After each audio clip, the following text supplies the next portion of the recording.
کی بلندی کے لیے بلند تر صلوات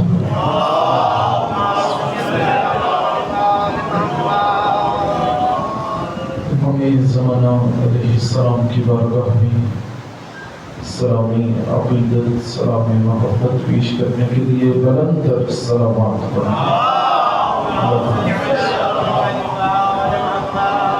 امام زمانہ علیہ السلام کے ظہور میں تعجیل کے لیے بلند تر صلوات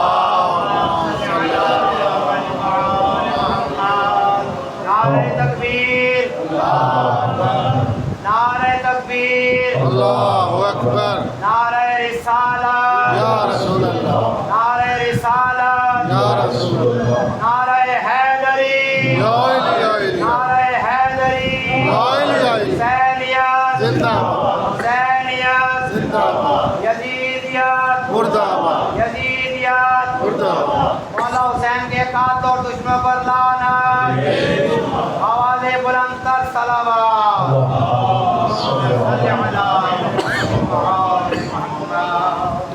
اعوذ باللہ من الشیطان الرجیم بسم اللہ الرحمن الرحیم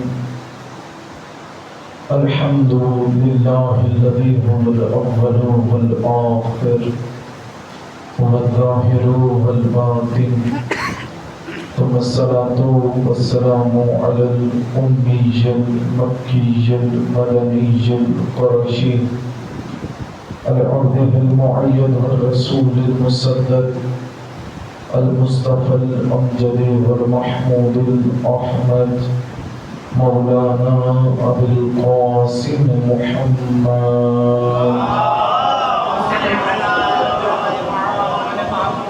ورحمة الله على أحبابهم ولعنة الله على أعدائهم العونين أما بعد فقد قال الله تعالى في كتابه المبين بسم الله الرحمن الرحيم قل لا أسألكم عليه أجرا إلا المودة في القربى بلند الصلوات وقال الله تعالى في مقام آخر بسم الله الرحمن الرحيم والله رؤوف بالعباد بلند الصلوات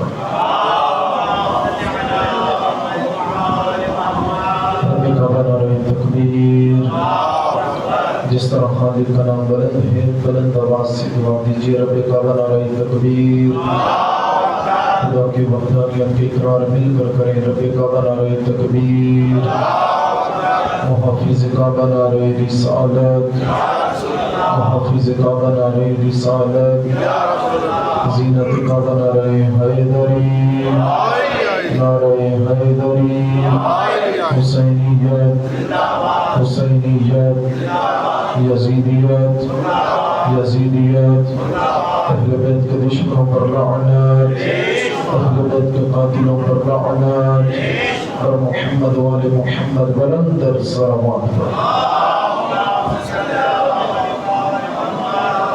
صاحبان ایمانی تمام تر تعریفیں اس خداوند عالم کے لیے کہ جس خداوند عالم نے ہمیں ایک مرتبہ پھر سے ذکر حسین میں بیٹھنا نصیب فرمایا اور صاحبان ایمانی آج چھٹا دن ہے مجھے پڑھتے ہوئے بھی اور آپ ماشاءاللہ ماں کی گودوں سے عزادار میرے سامنے بیٹھے ہیں آپ نے ہمیشہ اکثر ایک بات دیکھی ہوگی کہ جب بھی کوئی بھی خطیب کوئی بھی ذاکر مجلس امام حسین پڑھنے کے لیے آتا ہے تو وہ سب سے پہلے اللہ کے قرآن میں سے کسی آیت کو پڑھتا ہے اور پھر اس آیت کی روشنی میں امام حسین کی مجلس پڑھتا ہے اور جو ہے آپ صاحبان بس اپنی تعداد نہیں دیکھنی تھوڑا تھوڑا بس بیدار رہیے گا جب بھی کوئی بھی ذکر حسین کرنے کے لیے آتا وہ پہلے اللہ کے قرآن میں سے کسی آیت کا انتخاب کرتا ہے پھر اس آیت کی روشنی میں حسین پڑھتا ہے آخر وجہ کیا ہے؟ ذکر حسین کا کرنا ہے، پہلے قرآن کی آیت کیوں پڑھی جائے؟ وجہ کیا ہے؟ وہ وجہ یہ ہے کہ آج سے 1400 سال پہلے میدان کربلا میں حسین نے اس انداز میں قرآن پڑھا کہ اب قیامت تک وہ قرآن حسین حسین پڑھتا ہوا دکھائی دیتا۔ آج سے 1400 سال پہلے حسین نے نوک سینہ پہ سوار ہو کے قرآن پڑھا، اب 1400 سال ہو گئے وہ بھی قرآن حسین پڑھ رہا ہے۔ اس لیے تو کسی نے کیا خوب کہا تھا، بلکہ شہید مسلم نقوی کے دو جملے عرض کر دوں، انہوں نے کیا خوب کہا تھا کہ ممکن نہیں کسی سے عداوت حسین کی سانسوں میں بٹ رہی ہے، سخاوت حسین کی بازار کے ہجوم سے کہہ دو کہ چپ رہے، قرآن کر رہا ہے تلاوت حسین کی۔ اور صاحبان ایمانی اسی قرآن میں خداوند عالم ارشاد فرماتا ہے، یہ قرآن ایک ایسی کتاب کہ جس کے اندر ہر خشک و تر کا ذکر موجود ہے۔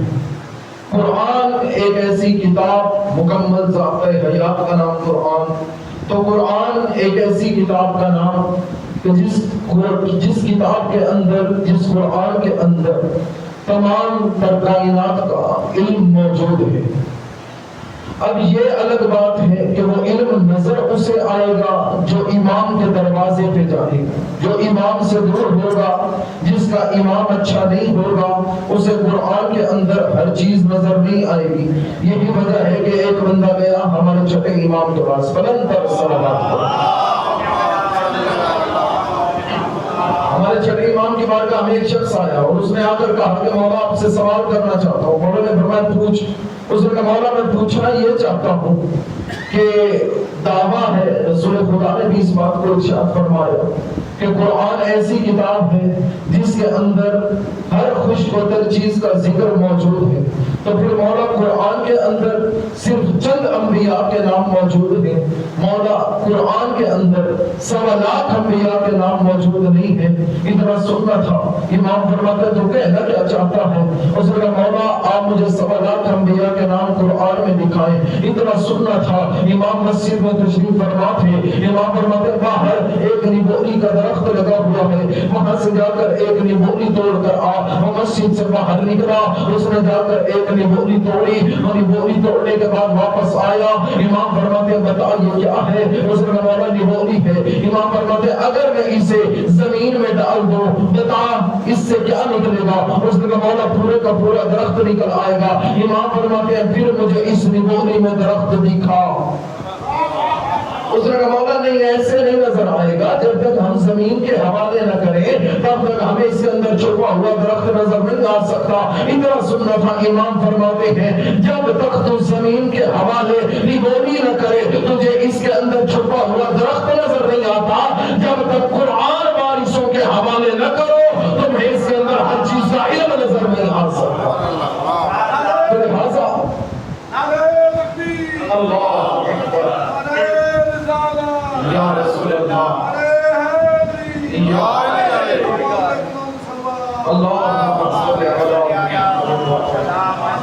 تو صاحبان ایمانی قرآن ایک ایسی کتاب جس کے اندر ہر خشک و تر کا ذکر موجود ہے۔ تو پھر مجھے کہنے دیجئے زمین کیا ہے؟ قرآن جانتا ہے۔ زمین کی تہی کیا ہے؟ قرآن جانتا ہے۔ سمندر کیا ہے؟ قرآن جانتا ہے۔ دریا کیا ہے؟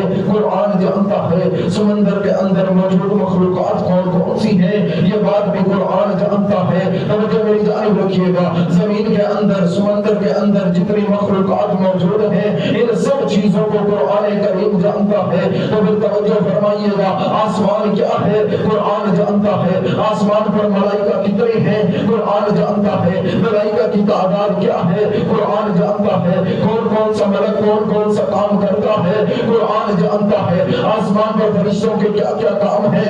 قرآن جانتا ہے۔ جبرائیل کا کام کیا ہے؟ قرآن جانتا ہے۔ جبرائیل کی تخلیق کب ہوئی؟ قرآن جانتا ہے۔ جبرائیل امیر کب سے بنا؟ اس بات کو قرآن جانتا ہے۔ تو پھر کہنے دیجئے جس نبی کے قلب پر یہ قرآن نازل ہوا اس کا مطلب یہ ہے اب جو کچھ قرآن جانتا ہے وہ سب کچھ محمد مصطفیٰ جانتے ہیں۔ تو پھر کہنے دیجئے آسمان میں کیا ہے؟ نبی جانتے ہیں۔ میں کیا ہے نبی جانتے ہیں، انبیاء کتنے ہیں نبی جانتے ہیں، کون سا نبی کب آیا اس بات کو بھی نبی جانتے ہیں۔ جب سب کچھ نبی جانتے تھے، نبی یہ سب کچھ جاننے کے بعد ایک وقت ایسا بھی آیا جب مدینے کی سرزمین پر سیدہ کے گھر میں حسین ابن علی 3 شعبان المعظم کو آئے، حسین کا آنا تھا، رسول نے حسین کی جانب دیکھا، رسول نے فرمایا ایھا الناس، اے لوگوں دیکھ لو، اے علی تو بھی دیکھ لے، اے فاطمہ تو بھی دیکھ لے، اے حسن تو بھی دیکھ لے، الحسین منی وانا من الحسین، حسین مجھ سے ہے میں حسین سے ہوں۔ اتنا کہنے کے بعد رسول خدا نے حسین کے دہن میں اپنا لعاب پھینکا، رسول نے اپنی زبان حسین کے منہ میں دی۔ پھر اس کے بعد مجھے کہنے دیجئے اب کائنات کے اندر جو کچھ ہے، جو کچھ رسول جانتے تھے وہ سب کچھ حسین جانتا ہے۔ امیر المومنین کون ہے؟ حسین جانتا ہے۔ باب العلوم کون ہے؟ حسین جانتا ہے۔ تاجدار اولیاء کون ہے؟ حسین جانتا ہے۔ ثروت والا کون ہے؟ حسین جانتا ہے۔ جامع القرآن کون ہے؟ حسین جانتا ہے۔ اندار مشکلات کون ہے؟ حسین جانتا ہے۔ خاور دو جہاں کون ہے؟ حسین جانتا ہے۔ رسول کی مشکلیں حل کرنے والا کون ہے؟ حسین جانتا ہے۔ رسول کو جان بوجھ کر مشکلوں میں پھنسانے والا کون ہے؟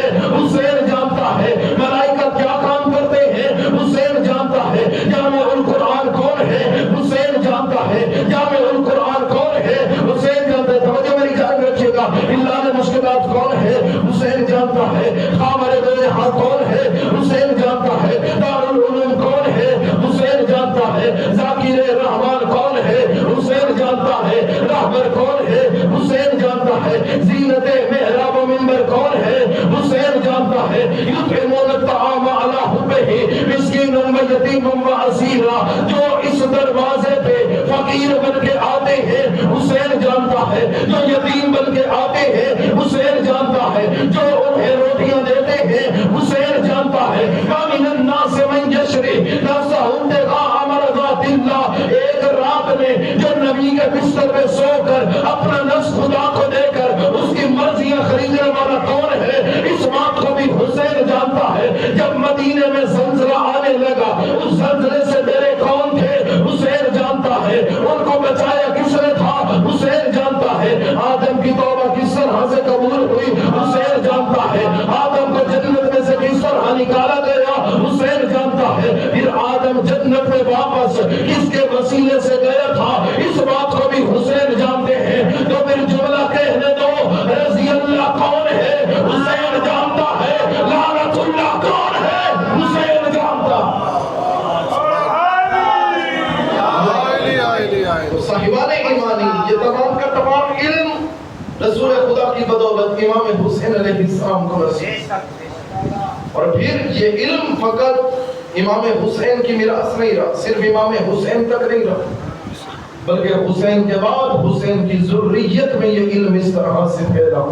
آج چونکہ شہادت ہے، حضرت امام علی رضا علیہ السلام کے بلند تر صلوات پڑھیے۔ تو میں چاہتا ہوں کہ چند ایک فکر ہے، کیونکہ عموماً سال بھر میں امام کے حوالے سے بہت کم پڑھا جاتا ہے، تو میں چاہتا ہوں کہ 2-4 جملے امام کی سیرت کے حوالے سے بھی عرض کرتا چلوں۔ تو صاحبان ایمانی، یہ وہ گھرانہ ہے خدا نے جن کو زمین پر اپنی شناخت کروانے کے لیے بھیجا۔ جس طرح سے میں اپنی مجلس میں بھی عرض کر چکا ہوں کہ خدا فرماتے میں محمود تھا، محمد تمہیں بھی عطا فرمائے، میں اعلیٰ تھا تو میں نے علی تمہیں بھی عطا فرمائی، اگر میں فاطر السماوات والارض تو میں فاطمہ زہرا تمہیں بھی عطا فرمائی، اگر میں قدیم الاحسان تھا تو میں نے حسین تمہیں بھی عطا فرمائے، اگر میں محسن تھا تو میں نے حسن مصطفیٰ تمہیں بھی عطا فرمائے۔ تو پتہ چلا خدا نے ان کو زمین پر بھیجا ہے اپنی شناخت کروانے کے لیے۔ اب انہوں نے بھی زمین پہ آ کر اس خداوند عالم کی شناخت کروا اور اس انداز میں شناخت کروائی، اور خدا کو بھی اتنا پسند آیا کہ خدا نے اپنی صفات کا مظہر بنا کر محمد و آل محمد کو اس کائنات میں بھیجا۔ یعنی جو جو صفات خدا کی ہیں، خدا نے اپنی صفات کا مظہر بنا کر محمد و آل محمد کو بھیجا۔ جس طرح سے خدا قرآن میں فرماتا ہے واللہ رؤوف بالعباد، اور وہ اللہ وہ ہے جو اپنے بندوں کے ساتھ بڑا رؤوف ہے۔ اچھا پروردگار عالم کیا کوئی رؤوف اس زمین پر بھی موجود ہے؟ پروردگار عالم کوئی ایسا بھی بندہ موجود ہے جو تیری اس صفت رؤوف کا مظہر ہمیں زمین پر نظر آ جائے؟ تو میں اس رؤوف کو ڈھونڈنے کے لیے پوری کائنات کے ہر کونے میں گیا، مجھے کہیں پر بھی رؤوف نظر نہ آیا۔ میں دنیا کے ہر ملک میں گیا، مجھے کہیں پر بھی رؤوف نظر نہ آیا۔ کسی مخلص نے میرا کندھا ہلا کر کہا کسے ڈھونڈتا ہے؟ میں نے کہا رؤوف سے ملنا چاہتا ہوں۔ اس نے کہا کہ رؤوف سے ملنا ہے پھر پاکستان کی ہمسائیگی میں ایران ملک موجود ہے، اس ملک میں چلا جا، خدا ایران کو سلامتی نصیب فرمائے۔ میں ملک ایران چلا گیا، وہاں پر کبھی میں تہران میں گیا، کبھی میں قم میں جاتا، مجھے کہیں پر بھی رؤوف نظر نہ آیا۔ کسی نے کہا کس سے ملنا چاہتا ہے؟ میں نے کہا میں رؤوف کی تلاش میں آیا ہوں۔ اس نے کہا کہ تو رؤوف سے ملنا چاہتا ہے پھر تو مشہد مقدس چلا جا۔ میں مشہد مقدس چلا گیا، وہ سرزمین تھی کہ کیا سرزمین تھی، جنت کا ٹکڑا تھا، یہ پوری کی پوری جنت تھی وہ سرزمین۔ دائیں بھی دیکھا، جہاں پر بھی دیکھا رحمتیں ہی رحمتیں نظر آئی، دائیں دیکھا خدا کی رحمتیں نظر آئی، بائیں دیکھا خدا کی رحمتیں نظر آئی۔ مجھے کسی نے کہا مسجد مقدس میں بڑا حسین و جمیل ایک روزہ موجود ہے، کوئی بڑے بادشاہ کا ڈیرا ہے یہاں پر۔ میں نے ان سے پتہ پوچھا، جب میں امام رضا کے حرم کے قریب پہنچا میں نے منظر عجیب دیکھا۔ امام کے حرم میں داخل ہوتے ہی دائیں جانب بھی وسیع و عریض سے نظر آیا، بائیں جانب بھی وسیع و عریض سے نظر آیا۔ اب جتنے زائرین بیٹھے ہو اپنی آنکھیں بند کر کے صرف میرے حق میں دعائیں کرتے رہنا۔ دائیں جانب بھی مجھے بڑا صحن نظر آیا، بائیں جانب بھی مجھے صحن نظر آیا، اور صحن کے بھی کیا کہتے ہیں، کسی صحن کا نام صحن غدیر نظر آیا، کسی صحن کا نام صحن خمینی نظر آیا، کسی صحن کا نام مجھے صحن شفا نظر آیا۔ میں ابھی یہاں پر دیکھ ہی رہا تھا، مجھے ایسے لگ رہا تھا میرے پاؤں زمین پر نہیں ہے، سوریشا کی بلندیوں پر میرے قدم جا رہے ہیں۔ پوری کی پوری مجھے جنت لگ رہی تھی کہ میں اب امام کے ذریعے کے قریب پہنچنے ہی لگا تھا۔ اسے مجھ سے کہا خبردار ایسے اندر نہ جانا، زیارت کے آداب ہوتے ہیں، جا کر پہلے حسن زیارت کر کے آ۔ میں حسن زیارت کر کے واپس آیا۔ کسی نے کہا جا پہلے وضو کر کے آ، میں وضو کر کے آیا۔ اب جب میں اندر جانے لگا کسی نے کہا خبردار ایسے نہیں جاتے، پہلے حسن زیارت پڑھ۔ میں نے حسن زیارت پڑھا، میری آنکھوں سے آنسو جاری ہوئے، ایسے لگ رہا تھا جس طرح کوئی بہت بڑا بادشاہ اپنے کسی نوکر کو بلاتا ہے، میں نوکر بن کر جس طرح اپنے مالکوں کے دربار میں جایا جاتا ہے اسی طرح سے اندر داخل ہوا۔ اب میں امام کی زری کو بوسہ دینے ہی لگا تھا، خادم نے میرا کندھا ہلا کر کہا ایسے بوسہ نہیں دینا، پہلے زیارت نامہ پڑھ۔ میں نے زیارت نامہ کھولا، پہلا جملہ نظر آیا السلام علیکہ یا ایھا الامام الرؤوف، اے امام رؤوف تجھ کو میرا سلام۔ میں ڈھونڈا تھا خدا رؤوف کا مظہر زمین پر ڈھونڈنے کے لیے، مجھے امام رضا نظر آئے، پتا چلا جسے رضا مل گیا اسے خدا مل گیا۔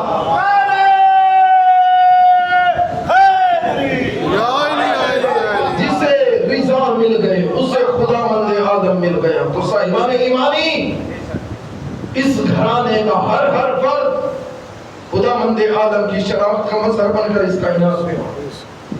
خدا کی جتنی بھی صفات ہیں ہر صفت کا کوئی نہ کوئی مظہر ہے یہ شخص۔ تبھی میں علم کی بات کر رہا تھا صاحبان ایمانی، یہ علم فقط اور فقط امام حسین کے پاس نہیں بلکہ 14 ہی علم کے ایسے گوہر عمیق جن کی کائنات کے اندر اور کوئی مثال نہیں نظر آتی، جن کی اور کوئی نظیر نظر نہیں آتی۔ اور کیا یہ علم کا کم مقام ہے کہ ایک مرتبہ ایک شخص نے رات کو خواب میں دیکھا، اس نے خواب میں کیا دیکھا کہ جب میں صبح ہوئی اور میں اپنے علاقے کی مسجد میں داخل ہوں، جیسے ہی وہ مسجد میں گیا تو اس نے دیکھا رسول خدا نماز پڑھا رہے۔ اب یہ شخص کہتا ہے کہ میں مسجد میں داخل ہوا اور میں نے جا کر کہا یا رسول اللہ بڑی مدت سے انتظار تھا اور میں چاہتا تھا کسی طرح سے آپ کی زیارت ہو جائے۔ رسول خدا نے فرمایا ٹھیک ہے میری زیارت کو۔ دوسرے کہ یا رسول اللہ کچھ آپ بھی مجھے عطا کر دیں۔ اتنا سننا تھا۔ رسول نے اپنے دائیں جانب دیکھا ایک دشت میں کھجوریں پڑی ہیں۔ رسول خدا نے مٹھی کھجوروں کی بھری اور اس مومن کے ہاتھوں پہ رکھ دی۔ اب یہ ایک مومن خواب دیکھ رہا، یہ کہتا ہے کہ میں نے خواب میں دیکھا رسول خدا نے میرے ہاتھوں پر وہ مٹھی اپنی کھجوروں سے بھری میرے ہاتھ میں رکھی۔ وہ نوکر وہ مومن کہتا ہے کہ میں نے ان کھجور کے دانوں کو گنا تو ان کی گنتی 14 میں آ گئی۔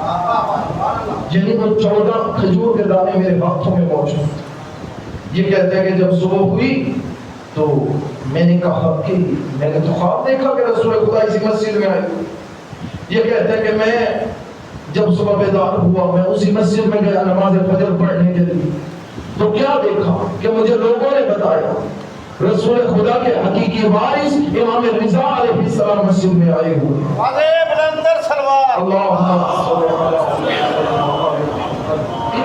یہ کہتا ہے مومن کہ جو میں نے خواب دیکھا تھا میں آگے بڑھا. میں نے جا کر کہا یا رسول اللہ، اے رسول خدا کے حقیقی فرزند، یا رسول اللہ، یا رسول اللہ، آپ رسول خدا کے حقیقی فرزند ہیں. میں نے کل رات ایک خواب دیکھا تھا.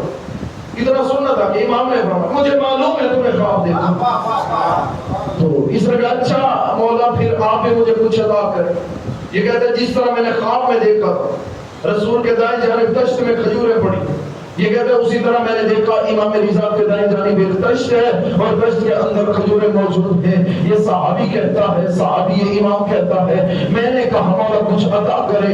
امام نے اسی طرح اپنی مٹھی بھری اور مجھے کھجوریں عطا کی، میرے ہاتھ پہ کھجوریں رکھی. یہ کہتے ہیں میں نے کھجوریں گنی تو اسی طرح سے 14 آئی. میں نے کہا امام کچھ اور بھی عطا کرے.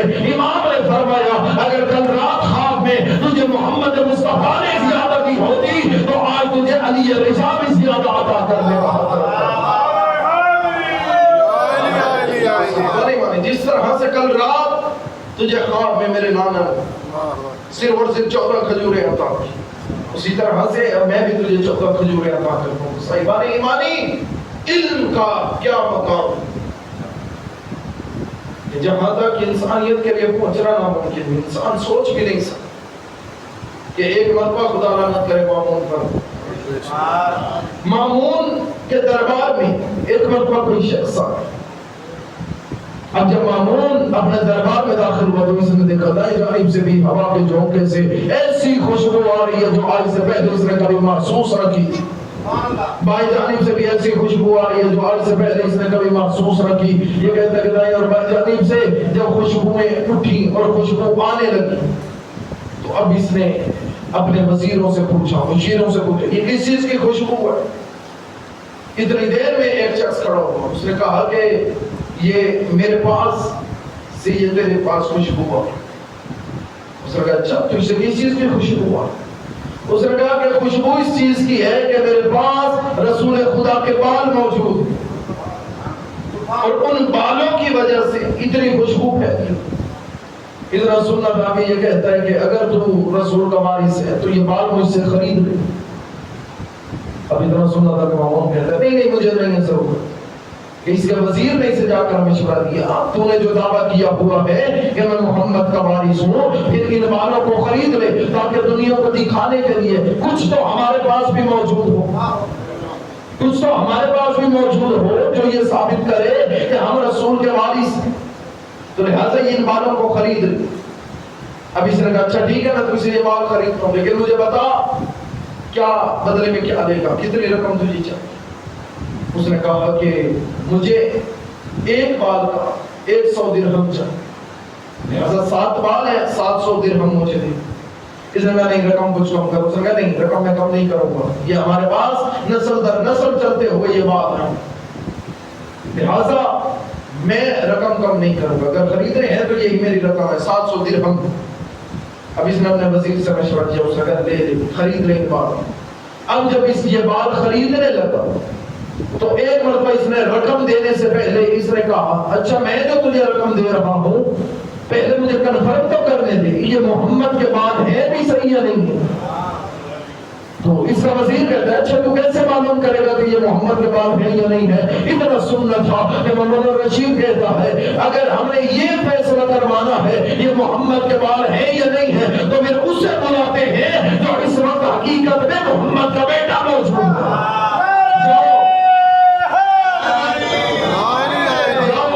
علی رضا کو بلا کر لے آؤ. اب امام علی رضا علیہ السلام کو بلا کر لایا جانے لگا.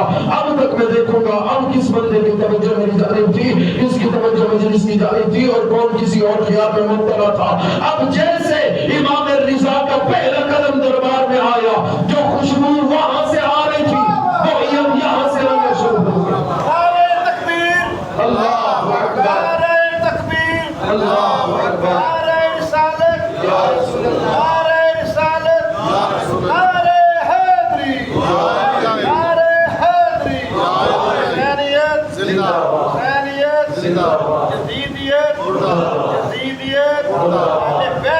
پر لعنت آواز بلند تر صلوات اللہ صلی علی محمد.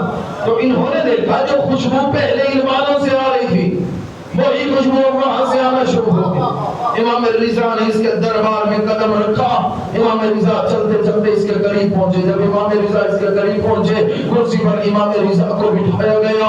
اب کرسی پر جب امام رضا علیہ السلام بیٹھے اس نے کہا اے رضا ہم نے تجھے زحمت اس لیے دی ہم تجھ سے ایک بات پوچھنا چاہتے تھے ہم آپ سے مشورہ کرنا چاہتے تھے. امام رضا فرماتے ہیں مجھے معلوم ہے تمہیں علی یا اولاد علی تب ہی یاد آئی ہے جب بھی تم پر کوئی مشکل پڑی ہے. لہٰذا میں جانتا ہوں تم نے کوئی فیصلہ کروانے کے لیے کچھ پوچھنے کے لیے مجھے یاد کیا ہوگا. انہوں نے کہا ہاں علی رضا اس لیے ہم نے تجھے بلایا. امام فرماتے ہیں کیوں بلایا؟ اس نے کہا اس لیے بلایا ہے کہ اس شخص کا دعویٰ ہے یہ 7 بال لے کے آیا. اس کا دعویٰ ہے کہ یہ 7 کے 7 بال رسول خدا کے بال ہیں. ادھر سنت امام رضا علیہ السلام نے ان بالوں کو اپنے سامنے رکھا.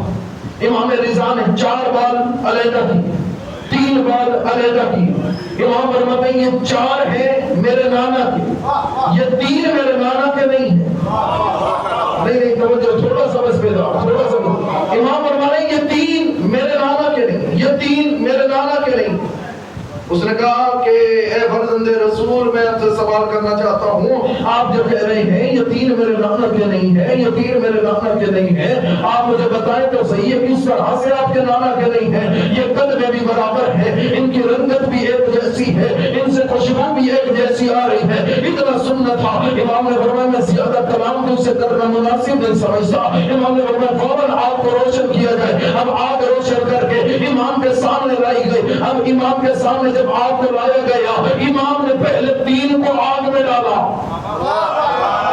پہلے 3 کو آگ میں ڈالا. تینوں کے تینوں جل گئے. تینوں کے تینوں جل گئے. قسم خدا کی 3 کا تعلق جلنے سے ہے. اب جیسے 3 کے 3 بالوں کو آگ میں ڈالا گیا جیسے تینوں بالوں کو آگ میں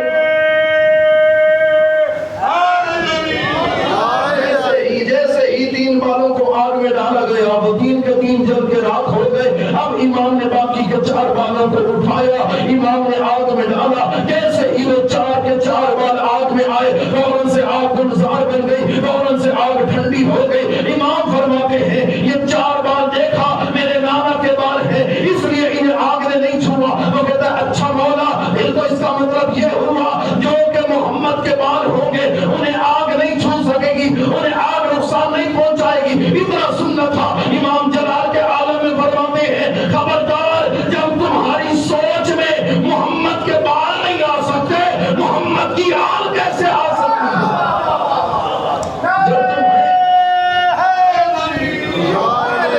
جب تمہیں معرفت محمد کے بالوں سے نہیں ہے پھر تمہیں محمد کی آل سے کیا معرفت ہوگی. محمد کی آل کی معرفت حاصل کرنے کے لیے پہلے تمہیں محمد کی معرفت چاہیے.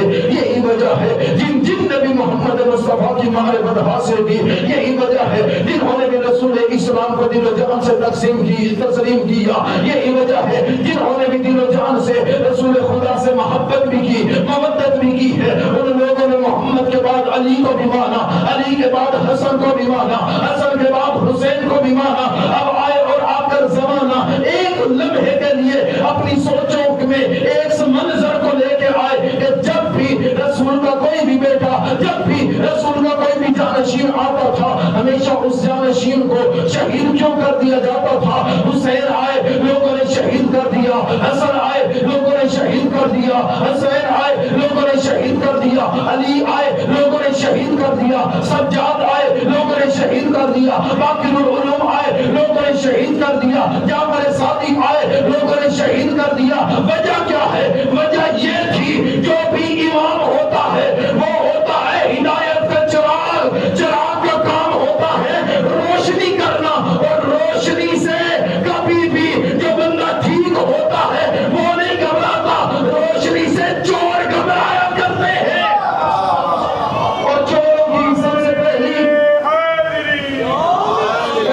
کی سب سے پہلی کوشش یہ ہوتی ہے وہ چراغ روشن کرنے والے کو کچھ نہیں کہہ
ماننا دراصل رسول خدا کو ماننا، کیونکہ ہم محمد کے بعد جب ان کی آل کو مانتے ہیں تو اس لیے مانتے ہیں کیونکہ رسول نے حکم دیا تھا۔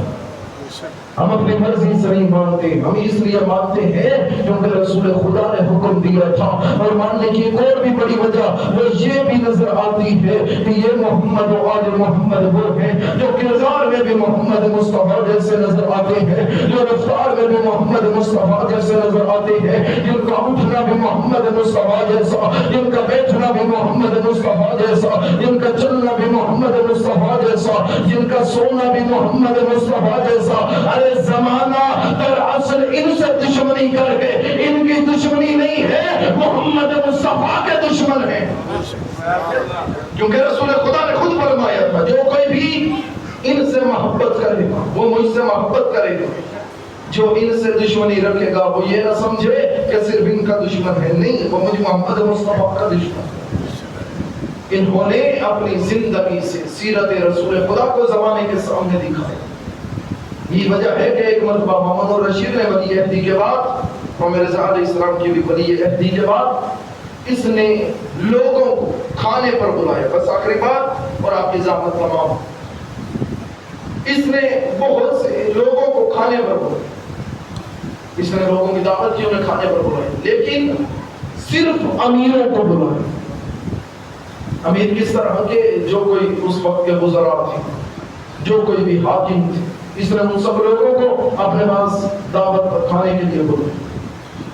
اب اس نے 200 لوگوں کو کھانے کے لیے بلایا، 200 لوگ آئے، 200 لوگوں نے آ کر کھانا کھا۔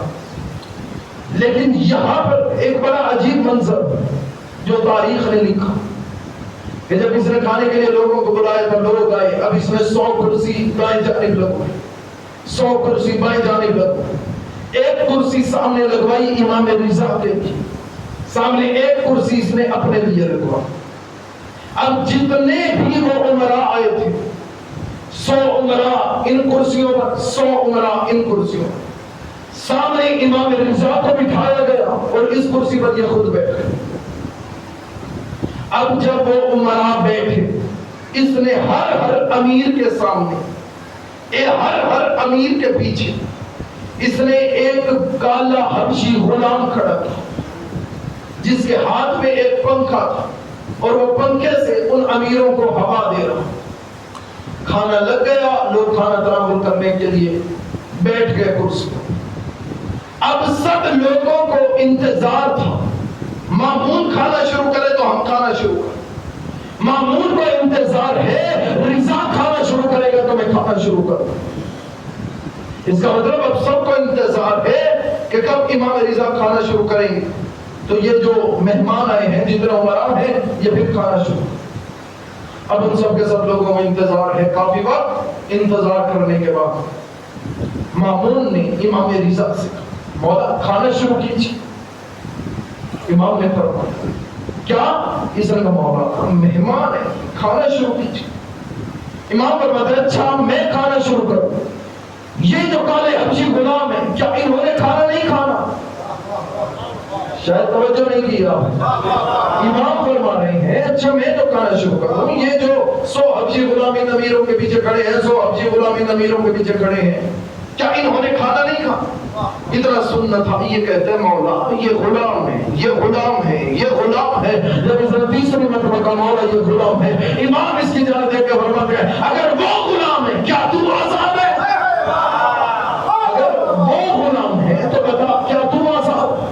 اس نے نہیں مولا میں آزاد نہیں ہوں۔ امام فرمایا بھول گئے نا میرے نانے کا خطبہ، میرے نانا نے فرمایا تھا کالے کو گورے میں کوئی برتری حاصل نہیں، نہ گورے کو کالے میں کوئی برتری حاصل ہے۔ اس نے کہا مولا یہ کب فرمایا تھا؟